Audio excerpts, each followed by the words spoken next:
We posted a job for AI engineer. It was out for 3 weeks. We got 2,166 applications. Yeah, I don't think the best products are winning anymore. 5-10 years from now, we're going to look out and the companies that have refused to use it, or the individuals that have refused to use it, are going to be very differently employable than those that have.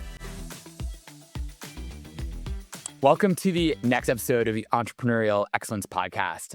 Today's in sort of exciting new format. I have this badass team of 2 expert multi-time founders and also sort of AI next level like hackers. I hope you don't mind me using that term. Kevin Henrikson has founded multiple companies and was the VP of engineering at Instacart and the founder of Pretty Good AI, which is a voice AI for healthcare. Jason Shafton is the founder and CEO of Winston Francois, helping design growth operating systems for the next generation of companies who want to crush growth in every single way. Both commit AI with very different kind of company building perspectives, right? So Kevin's a little bit more from the SaaS and software side of the world, and Jason's from the services side of the world. And so together between all of us, and I've actually, as folks know, I've had experience in both, very much in SaaS and very much in services for the past few years as well. And so for me, I know this is going to be a episode filled with a lot of learning. So thank you both for being here. Awesome. Thanks for having us. Yeah, stoked to be here. So I'm going to ask a question and see if you guys give slightly different answers that I ask everyone when we start, which is, how do you define entrepreneurial excellence in sort of in general? And then I don't know if maybe your definition of an excellent entrepreneur has also changed with AI, but how do you define that? Like, what is an excellent entrepreneur? Man, when you just put me on the spot, I'm just a simple capitalist, man. I look at money as a scoreboard. And so like, how can you sort of make a lot of money as a sort of really simple way? And then, how do you build a business that makes that work? And I think, if you think like a shareholder, and most shareholders are not buying stock because they're passionate about the thing that's printed on the paper, they want to make money. And so if it's your own company, you're the shareholder. If you're working for a huge Fortune 500 company, you're working for a lot of shareholders. If you're somewhere in the middle in this, kind of a startup funded or unfunded, more than likely somebody else holds that paper. It's probably, stuck in a spreadsheet or in Carta. And so to me, the excellence is like, do you understand like the goal and like, how is this making money? Like, it's entrepreneurial. I think of them as businesses. Like, yeah, we could go to like, nonprofits and churches and 503s or whatever. But when I think of it, I think it's just capitalism. How do you make money?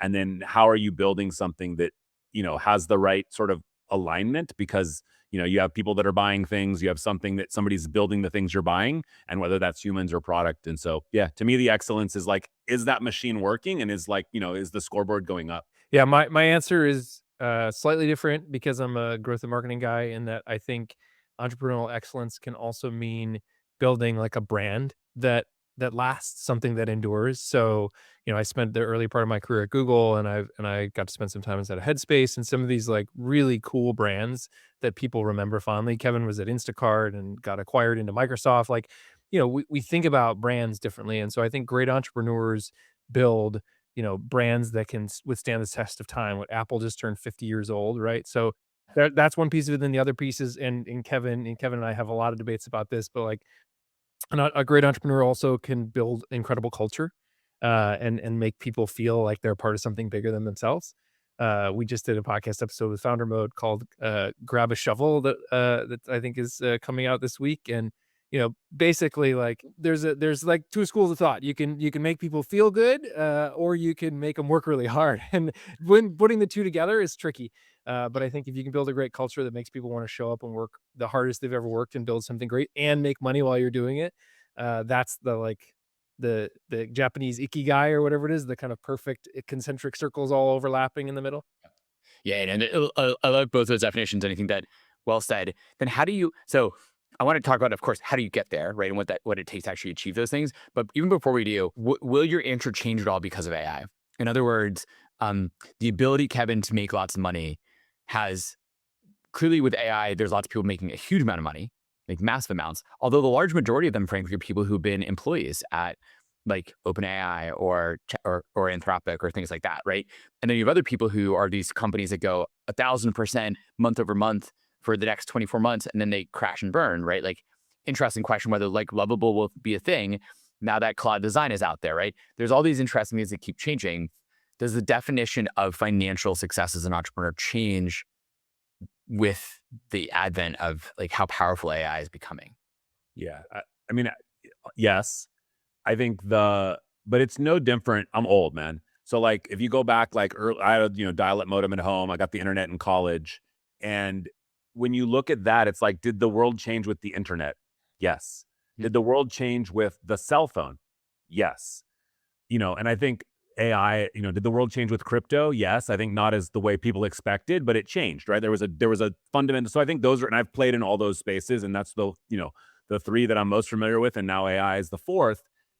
And so each time there's the rules changed, like how you're going to make money, where the monetization is, like things that were hard before are now easy. Did the world change with servers in the closet to like servers in a cloud to like, nah, we don't even think of servers. We buy a service and like somebody else does all of that, the cloud and the service and everything.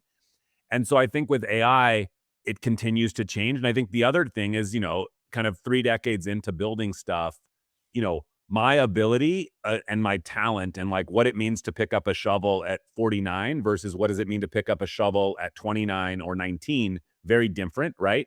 And I think the tools that you have are different. And so I think if you look at across those arcs, when I look at AI specifically, like there's many things that now are very easy or free. And there's also things that, it can get you in a lot of trouble because you build something that you think is hard, and then you wake up and somebody else just made that very easy because you didn't actually have a moat. And so I think that's the trickier piece to figure out in this space. And I think, the Lovable example you gave is a great one. Like Lovable would be in no problem if they never raised huge amounts of VC rounds and hired huge amounts of people and allowed themselves to kind of accelerate up that mountain at a rate that was unsustainable, right? And unsustainable not just because like, hey, their market grew, but it's like a fundamental thing changed under them, right? And I think that's, and you can pick a lot of different companies apart in their strategies and stories, is like your ability to pivot when the team's that large and the speed is that high is very hard, right? And, we always used to think in the venture world of like venture funding is like rocket fuel, really powerful, and you'll go really fast when you light it, but you better make sure you're aimed at the moon, because if you're aimed at the mountain or your trajectory is wrong, you're going in the mountain just as fast as you'd go to the moon. And so I think there's that question where AI looked like you were heading to the moon for a lot of people, and so they piled on the rocket fuel, and then they realized it wasn't the moon, or, oh, by the way, the moon's not interesting, we're now going to Mars, or we're going somewhere else because our ability to like reach out and is changed. And I think that's the piece that, again, has changed the way I think about companies. And we've built companies completely different in the last 2 years than we've done over the last 25 years. And so, I think that is a big change. Yeah. So are you implying then like the companies of the future, the better ones, are raising far less money, far more capital efficient, and therefore can control their own destiny a lot more? And it's still, they can essentially, even if the numbers are not as big, right? They're not becoming multi-billion-dollar companies, but they actually are profitable and actually can make real money. And so the scorecard success metric is still pretty high. So I think, yes, I think it's fine to raise a lot of money. You just better be damn sure you're headed at the moon, and that moon's going to still be there when you get there. And I think we're even going to see foundation companies that are building these sort of foundational models burn through a lot of cash, training a lot of models that then get it passed by somebody that didn't work. And so I think the optionality you have when you've put less gas in the tank, like the fire is a lot smaller, right? And the blast radius is a lot smaller if you're wrong, right? And I think so the optionality, again, the whole burn the boats model, it makes sense if you've committed, but once you've committed, it's going to be a long swim back with a lot of people if the cruise ship runs out of water. Where if it's a rowboat with a bunch of strong swimmers, you're kind of good, man. They jump in the water and they swim back. That's what they do. But if you've brought a bunch of people along that can't swim and aren't strong enough to swim back on their own, and the boat goes down, you've got a bunch of problems. I mean, that's also be interesting to talk about at some point, like the people who can't swim stay with you. Yeah. And then so Jason, how are you using that from like the services side, right? Because the other side, services businesses almost by default have to be profitable almost from day one. Yeah. So you're not shooting for likely that multi-billion-dollar exit. You're not on the VC funding game. Yeah. What does it look like on that side of things? Yeah, I think was it Sequoia? Somebody just came out and said like the future is actually going to be services businesses that have economics to behave like software businesses. I think it was YC. So YC actually put a whole call for companies to go apply who are services business. I'd actually a bunch of people contact me like, hey, you should have Chore apply to YC. Yeah. We decided not to. Happy to talk about why, but like, a lot of that was their thesis, was like services businesses. I think there's a bunch of investors now that are awakening to the fact that if you can build productized service businesses that behave and look a little bit more like software businesses, there's a lot of money to be made.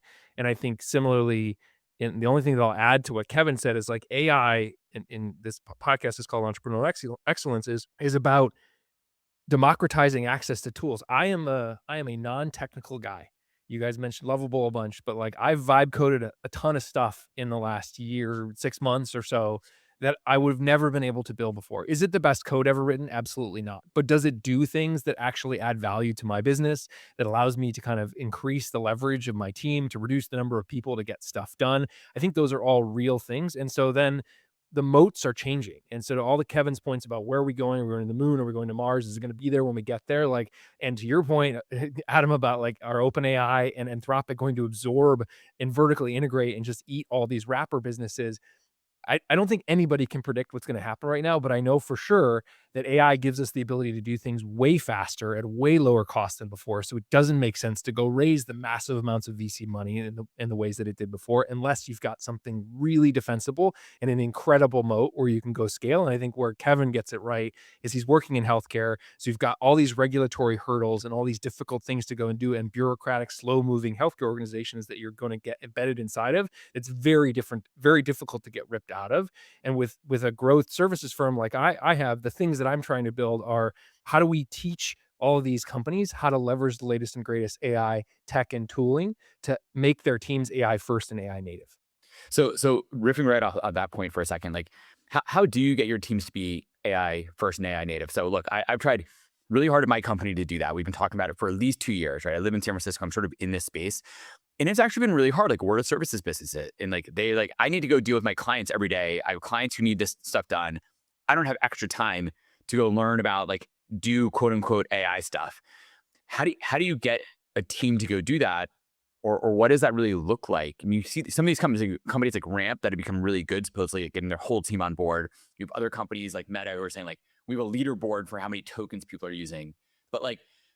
Kevin and I just had this conversation yesterday. Like it's fresh. Oh, yeah. What does it mean? How do you go get this team on board? Or I'll give you the other option that I know in my mind, or instead say, look, I don't need my whole team to be good at building AI. In fact, I don't actually even care.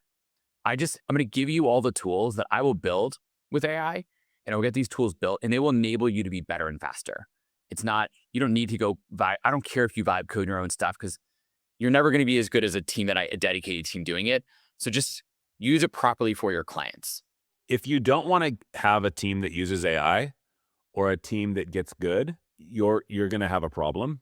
And I mean, that's fine. I mean, people can decide to do that, but I think it's like, have you ever went onto a construction or a job site and seen people still using a hammer and saying, hey, this is a no nail gun job site, bro? I mean, and so like, to me, like, it's that insane that if you went to a company and said, oh no, we're this area of our business, we don't use AI. I'm like, okay, cool. I'm sure there's a competitor or 100 of them that are building things that are fully native AI that believe that they're going to get there. And if there's a small chance that they're right, so I think there is people that still build houses without nail guns for sure. Like log cabins and the dude that's like, still lifting it up, and it's possible, but they're not, there's just not as big of a business. What's excellence? That's a different level of craftsmanship and excellence. And so I think that makes sense. But again, you need to make sure you're capitalized and your goals are set that align with like, hey, I'm super comfortable running at like the 80s pace. And like, I'm cool. I'm just not going to use the internet in my business. I'm not going to use cell phones in my business. There's definitely businesses that are still working, not as many as there was, 20, 30 years ago.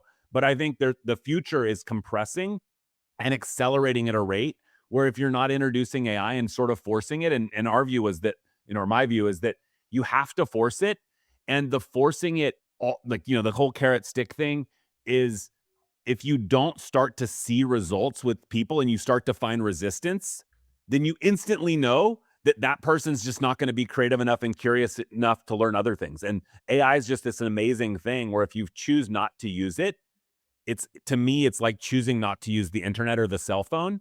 And again, you're not feeling it because it feels like so different and so uncomfortable. But I think, 5-10 years from now, we're going to look out, and the companies that have refused to use it or the individuals that are refused to use it are going to be, very differently employable than those that have. Oh yeah, I don't think they'll be employable if they haven't, right? But at the same time, I think the argument that many of them would have, at least in my team, would say like, I don't know how to use this right now. Like maybe this is something that's lacking for a lot of people. Maybe not us three. I think a lot of people are fine doing their 9 to 5 job and going home and Netflix and chilling. And I'm like, no, when I get done with work at like 10 p.m. for me, like I want to go build shit. Yep. But like I'm different than most people, but most people aren't that way. And like that's So the people, Adam, that are the Netflix and chill crowd, there's going to have to be something else. Universal basic income, some other mechanism to keep people afloat in a society that has humanoid robots, and the folks that get to build the AI and the systems and tools is what Kevin and I talk about all the time. Like you're on that boat and you're doing something that's like heading towards a place that is our future that we're building together, or you're getting left behind in some capacity. And this can be considered contrarian or like anti-humanist, but like I think it's just accelerationist, and I think it's the reality of where we're all heading. And hopefully Elon and the like are right, and that we're going to enter this era of abundance where everybody can have more.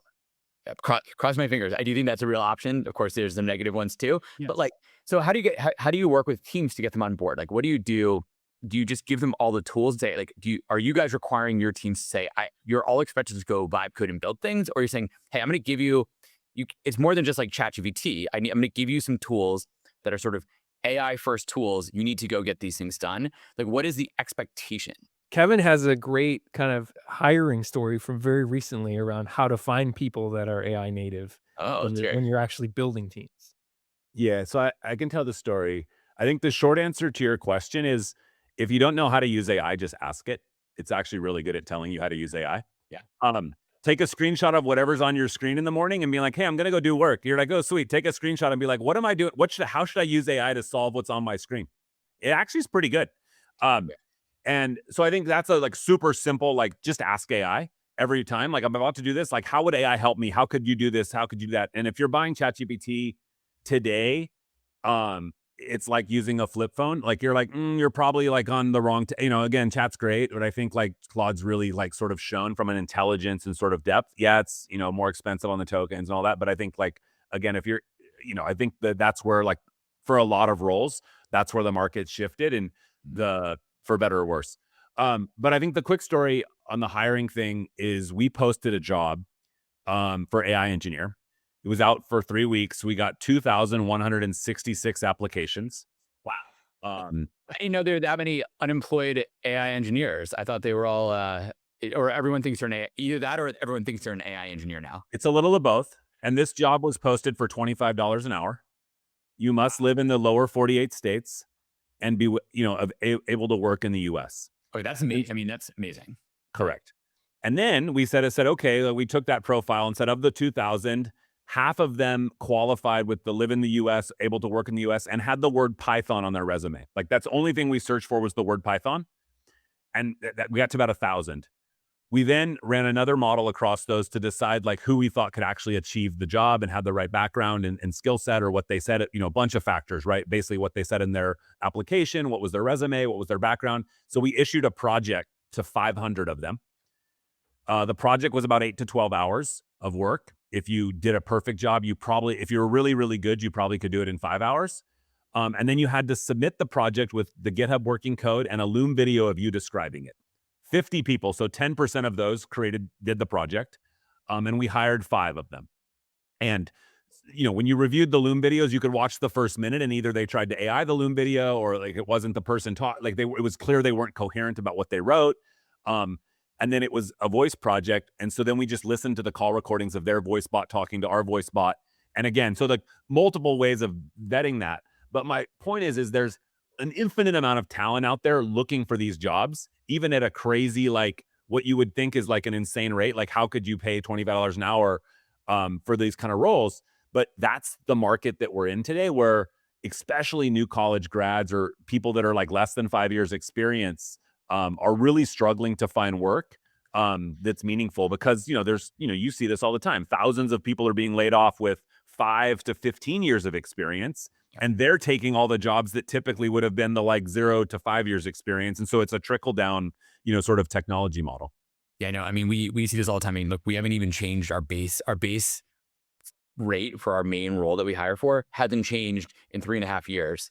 We've actually increased the upside, right? For people who are really good, they have a much higher upside, but like we haven't changed the base at all, even though obviously there's been a lot of inflation in that time period. And it's like, there's just, and people, my team asks like, hey, what rate of inflation? Why aren't we changing our base? I'm like, well, I would, except for the fact that like we've really highly qualified people who apply still to this day. In fact, the quality's probably gone up in applications over that time period, which is its own macroeconomic discussion. But to the question for you both, right? So that's a really good example of, so what I'm seeing a lot of people in Silicon Valley making decisions that wouldn't have been obvious a few years ago. In other words, like people who have really good, safe jobs are saying, I'm quitting because this is a gold rush and I need to go build my own company. And given this is the Entrepreneurial Excellence podcast, I'm kind of curious, like Kevin and Jason, like, why are these people applying to work for you if they're that good? Why aren't they building all their own stuff? Yeah. So are they seeking a $25 an hour job when they can go create their own company, make way more than that by vibe coding something amazing overnight? I think a lot of people don't know what to build. And I think they would rather be told what to build.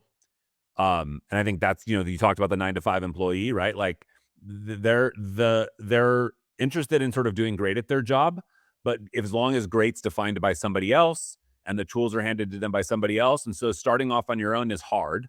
And I think the piece that I've seen lots of people try to go do something is that, this as you're starting a company, it's not just go build a cool thing. It's how do you build a cool thing? How do you get attention? How do you get audience? How do you understand it? It's, how do you make all that work? There's a lot of multiple variants to sort of close that. And I think that's not only hard, but it's challenging. And then, somewhat just depressive, right? When people get out there like, oh, I just don't know if like that's going to be my thing. And so I think people would rather apply for a job and they just don't know what they don't know. So yeah. Do you agree with that, Jason? Or like, what are you? Could people can create a service business kind of easily. Yeah. Business of one, but Yeah, I think it's to your question about like where are all these people coming from? Why aren't they employable? Like I think there's years of experience. We're in this weird era where you can't have 5 years of AI experience.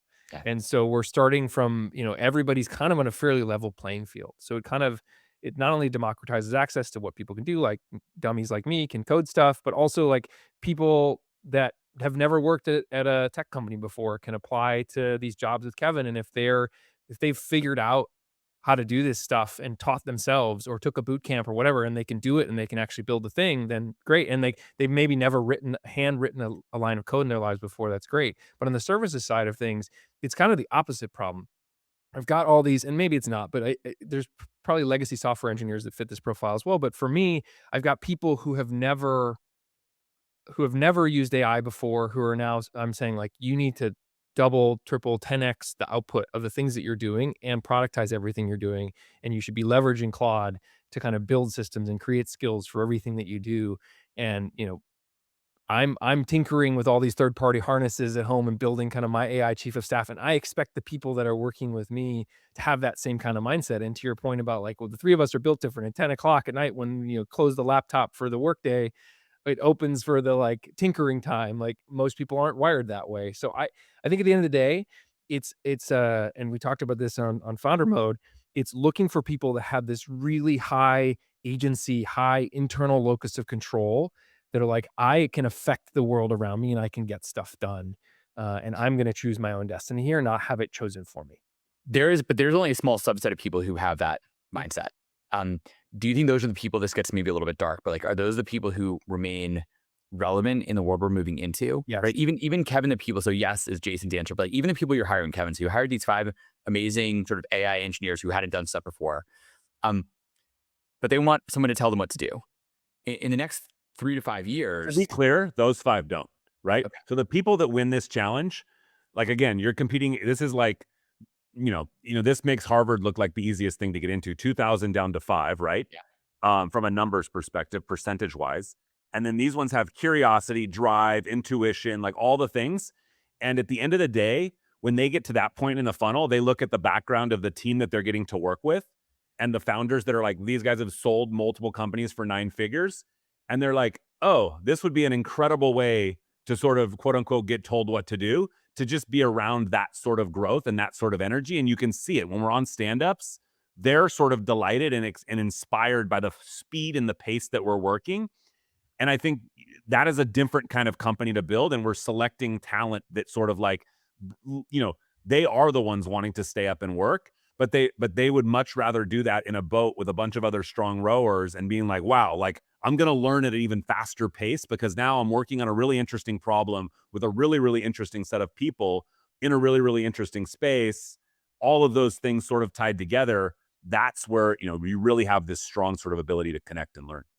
And do you find then, like, does every team nowadays, like a modern business, do the people you have on that team be with that sort of mindset you're talking about, Kevin, or the people you're talking about, Jason?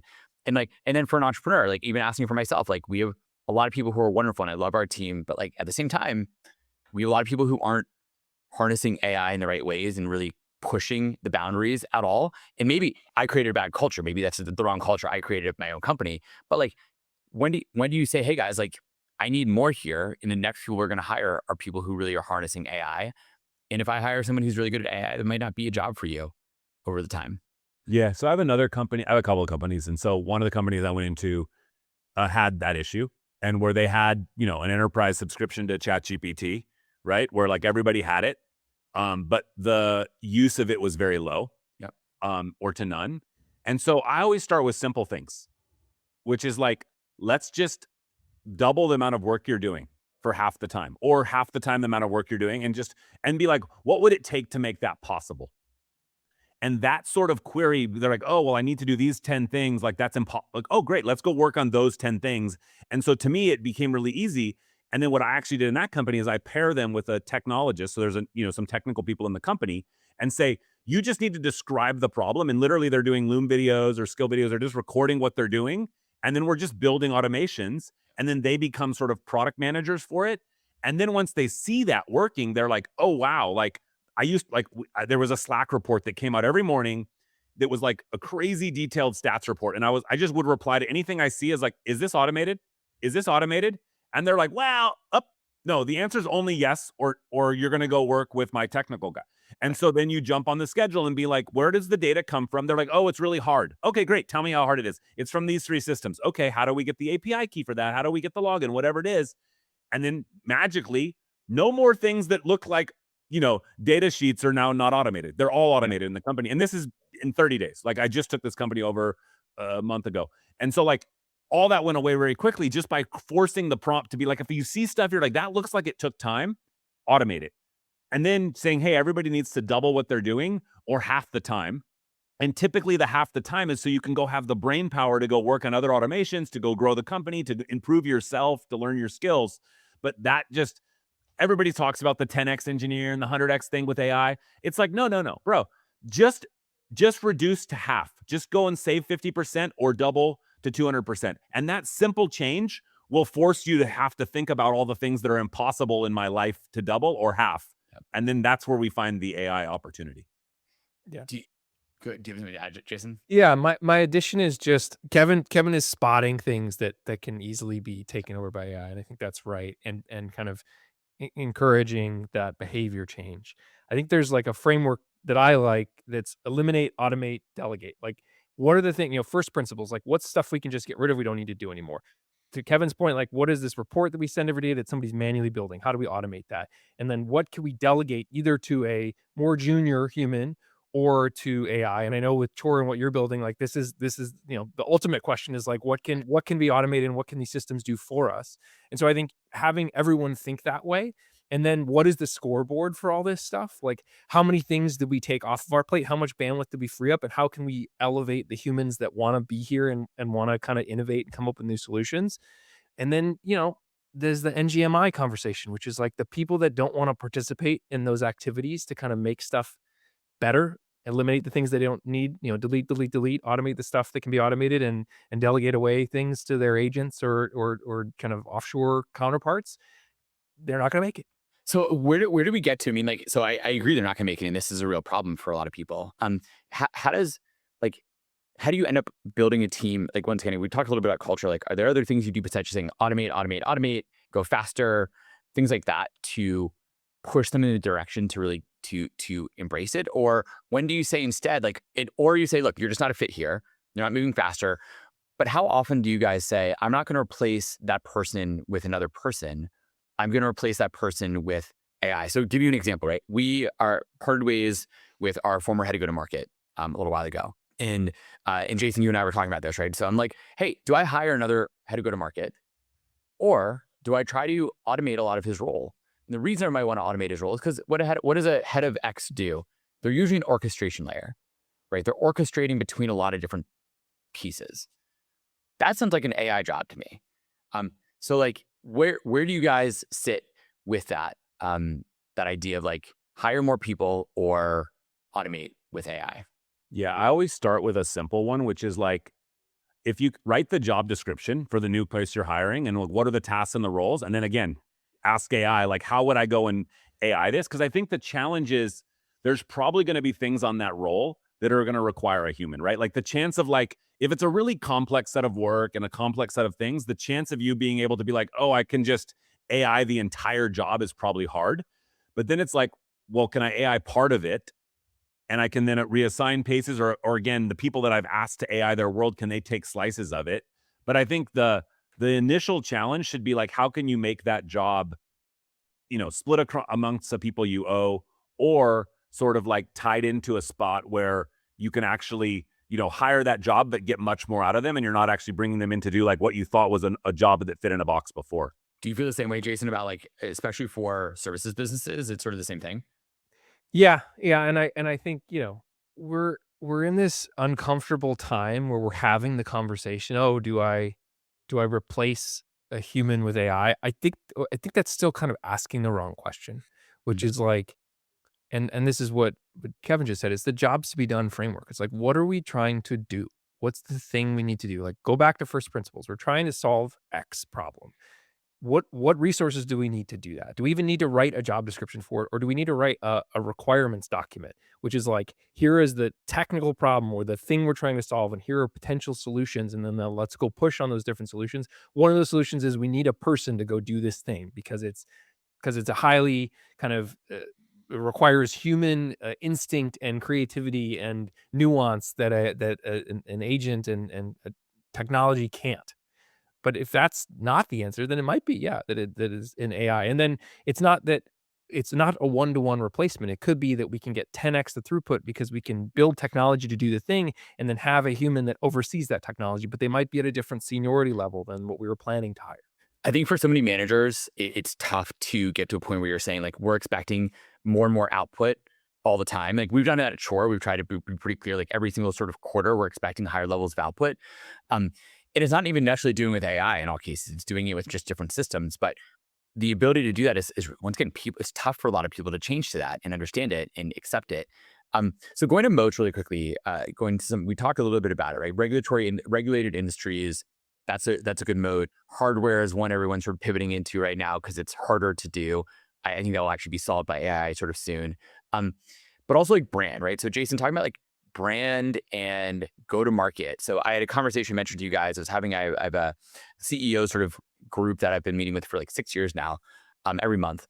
And today we had a long conversation about what are the defensible things, right? Building software is probably not defensible anymore, right? It's so easy to copy. But brand and go to market motion might be a moat.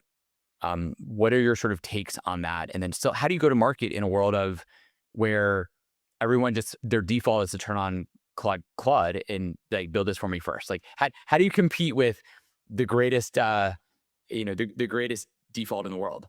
Yeah. My take on this is simple. Brand is definitely a moat, and distribution is definitely a moat.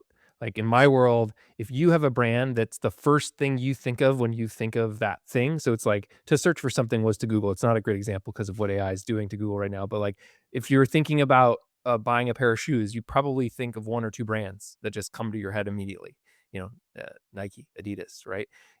There are a handful of brands like that. Like I'm gonna go into Kevin's refrigerator right now. There's gonna be Diet Coke in there, right? Like Coca-Cola is one of those brands. There are a handful of brands that own the mind share of the consumer or on the B2B side, like the enterprise. And then there's everybody else. And so you either are one of those brands or you're not. And then on distribution, where I'm seeing everyone go now is this like creator, influencer kind of brands that are people led growth in marketing, which is if you can attach yourself to somebody that has a big brand already, if you want to slingshot your brand into the conversation and make your thing, whatever it is, whatever your product is, have real distribution as you partner with a Kardashian or someone like it, right? Like, and that's a crude example, but the reality is, there we are inundated with stuff. And to your question, Adam, like everybody can just go into Claude and bang something out like ChatGPT, same deal. The thing that's going to be different is how do you show up in the world and kind of stick in the mind of the consumer, of your buyer, whoever they are, because you've done something different. And I don't think the best products are winning anymore.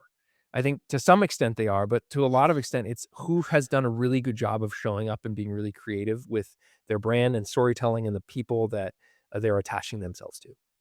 Is their brand though? Are people just marketing like AI to other AI? Like at some point, Yeah, it's all about geo and it's web's going to change yeah. for sure.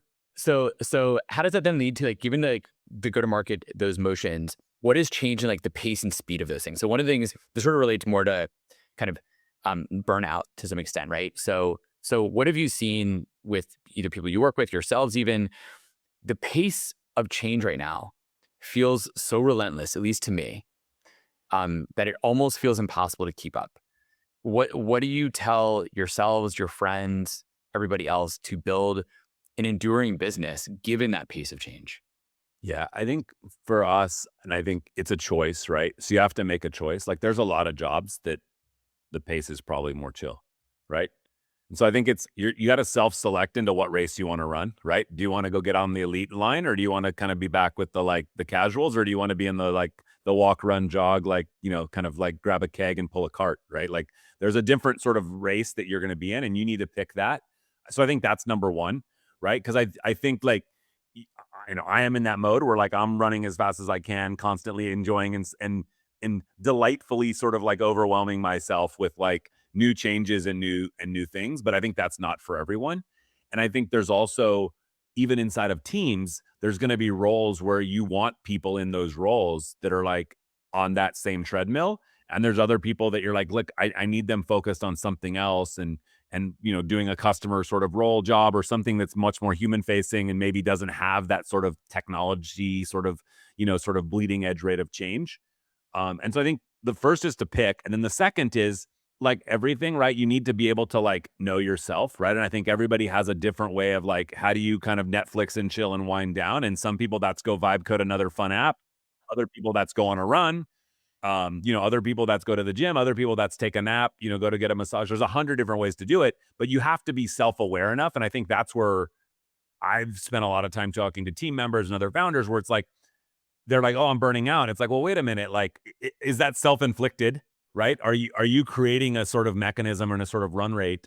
And I think I've done it myself where I'm doing East Coast hours and West Coast hours and I get long days. And then you'll find it, Thursday this week, I'm done at 10 a.m. Like I've got a long block where me and my wife are just going to go hang out because I know that I've kind of ran too hard on a bunch of days and I just build that buffer in, right? And so I think my sense is that, and more than likely in that buffer, I'll have my phone open and I'll be reading stuff on X or Reddit to kind of like learn and explore, but there's no meeting that I'm going to be late to, or there's not another thing that I'm going to do. And if the emails are a little more delayed on that day, it's not going to be a big deal.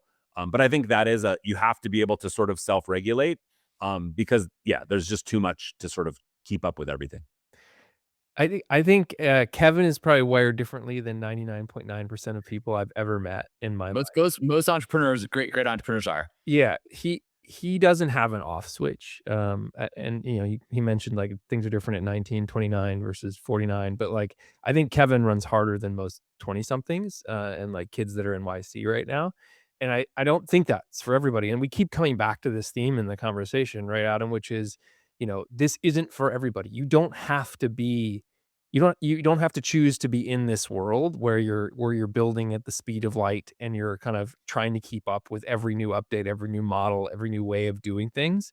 There are different roles for different people based on the speed at which they want to move. I think if you want to participate in the AI economy and the kind of conversation that's happening right now and build at that cadence and be involved in kind of the Silicon Valley company building, then you have to be willing to devote a huge amount of your time and energy to it, even in your downtime, to Kevin's point. And it's kind of all consuming. And that's by design, I think, because those are the people that are going to make the big jumps and the leaps in innovation and stuff that's going to change our world. But then to go back to maybe where we started in some ways, right? So like, I kind of agree with you, Jason, but if we go back to where we started to some extent, like, is this the only economy that somewhat exists in the near future where it's like people who are building with AI to some extent, and like, maybe you're not at like the cutting bleeding edge, but like you're building things with AI because all the other businesses are going to slowly die or maybe quickly die.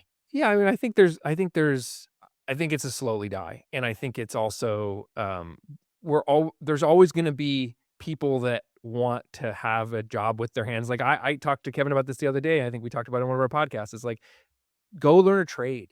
Like if you don't want to be in front of a computer, then we're still going to need plumbers. We're still going to need electricians. We're still going to need carpenters. Like, yes, robots are going to do some of those jobs in the future. And like, that's kind of like the self-driving car thing, but it's going to take a lot of time and not everywhere. Like it's not going to happen. So if you don't want to be technical or learn tech or kind of be in this world, then go do something with your hands. And Kevin grew up on a farm, right? Like, Have you ever thought about going back to the farm, Kevin, or it's just not a world? I love going back to the farm. I think the capitalistic scoreboard for money, building small, family-led. We were actually a really big pig farm when I was growing up, and even that, it's like it's hard to make a living at that. It's fun. Honestly, the software and the game's more fun, and so like I choose that. But I think my mom still lives on the farm. She's in her mid-80s.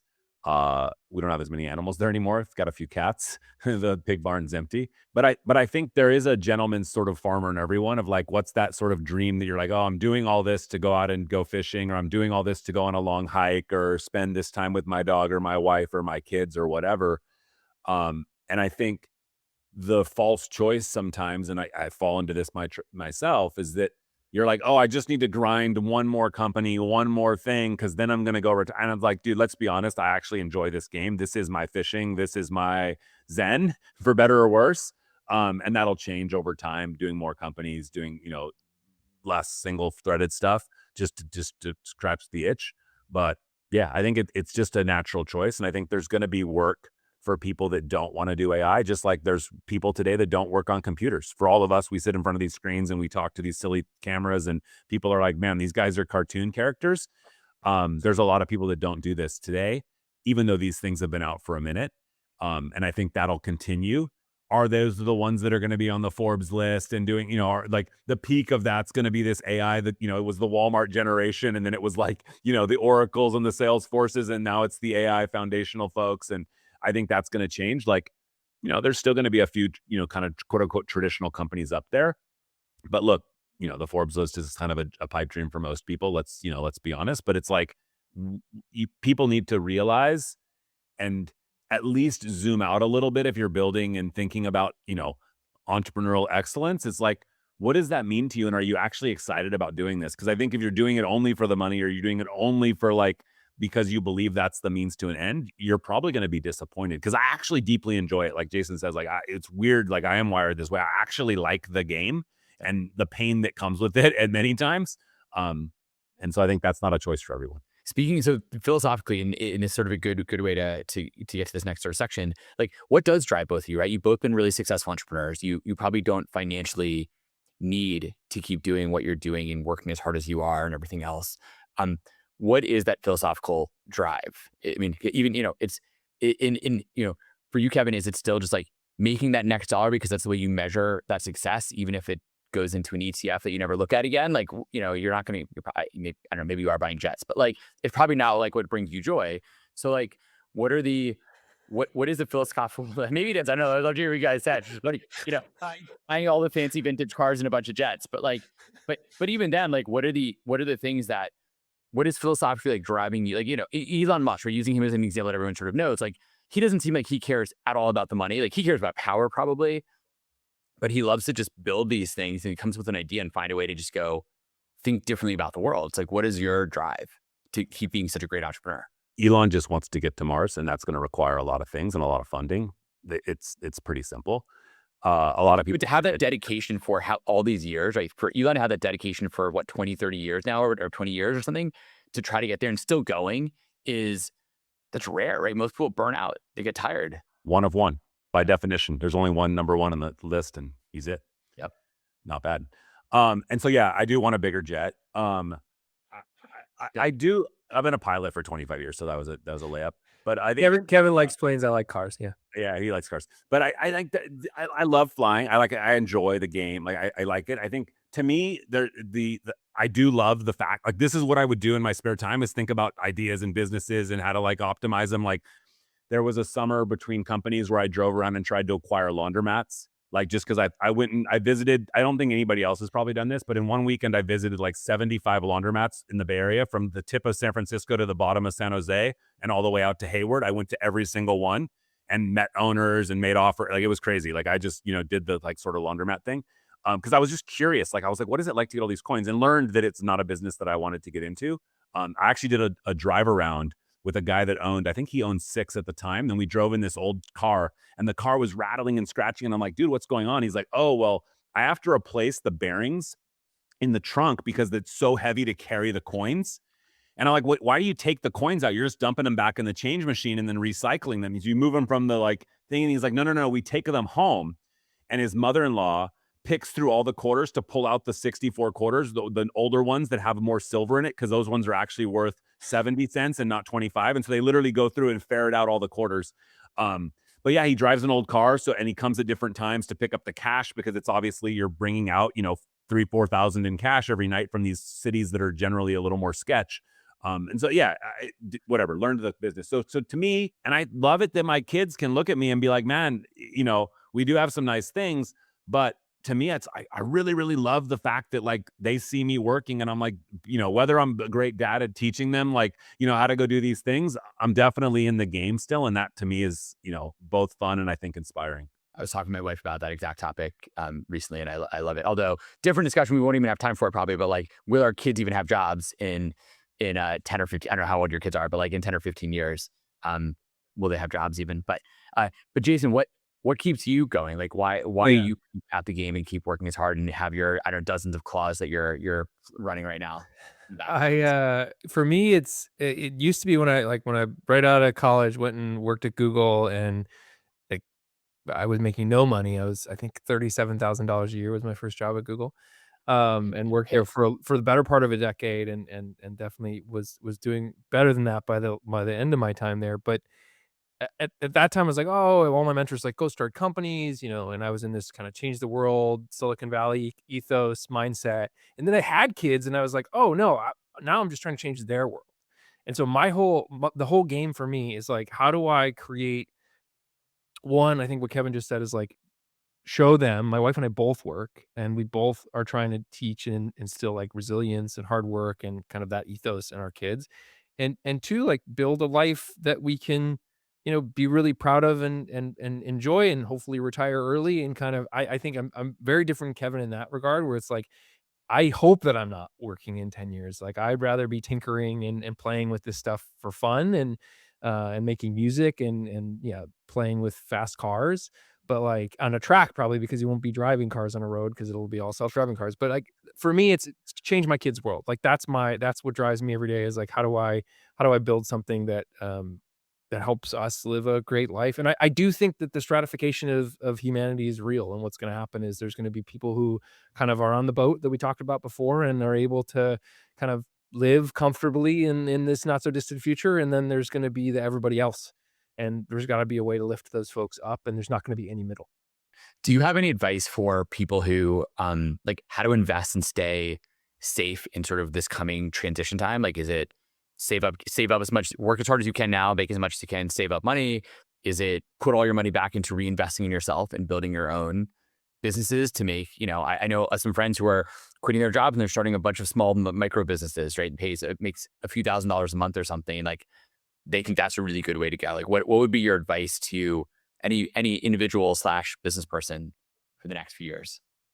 I mean, I think at the end of the day, it's like, you have to build something that people want, that customers want to buy, right? And whether that's your time, your energy, your effort, your sort of focus, your products, I think that, that's never going to change, right? People buy from people they like, people buy from people they know.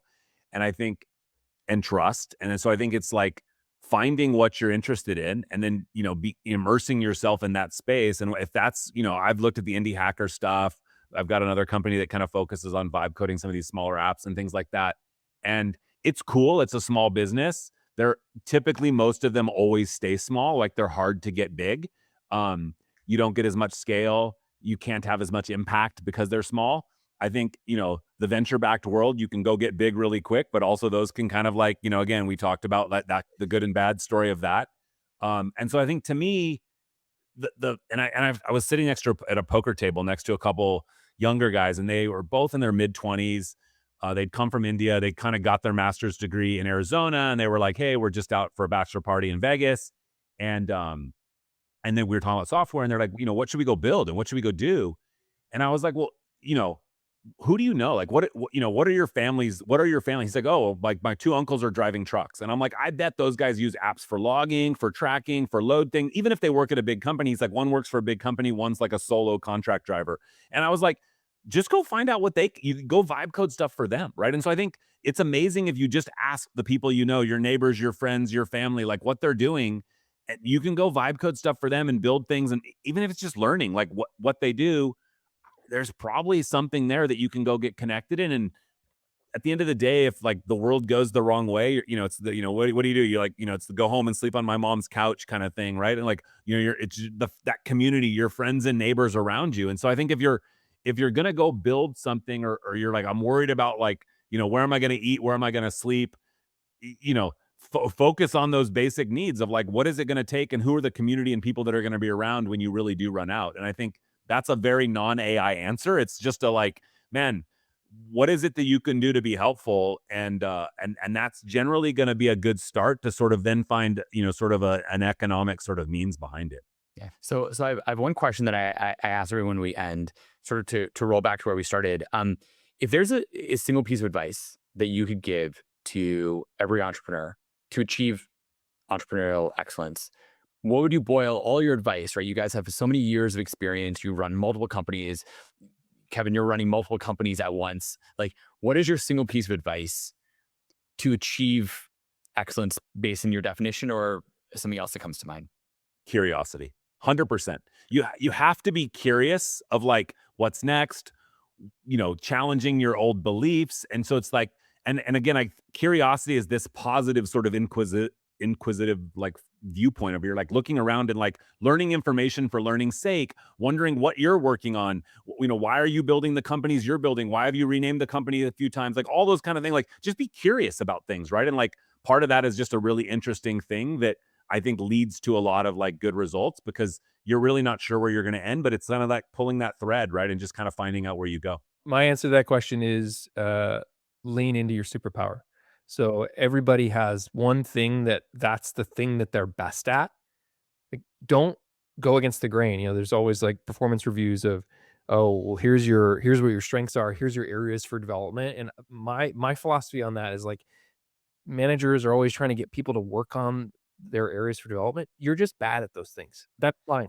Be bad at those things. There's a ton of stuff I'm bad at, but my superpower is I'm really good at identifying talent and putting together like rock star teams and making stuff that 1 + 1 = 3.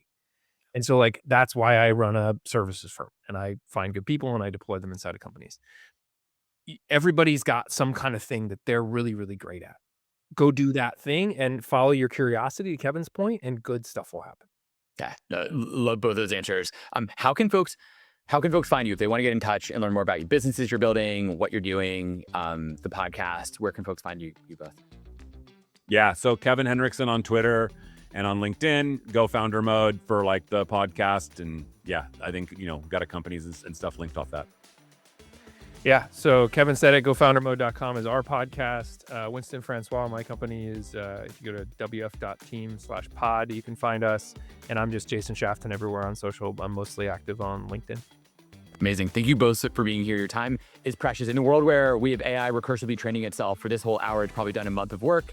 I appreciate you both spending some time with me right now in our audience. Thanks so much. Thanks, Adam.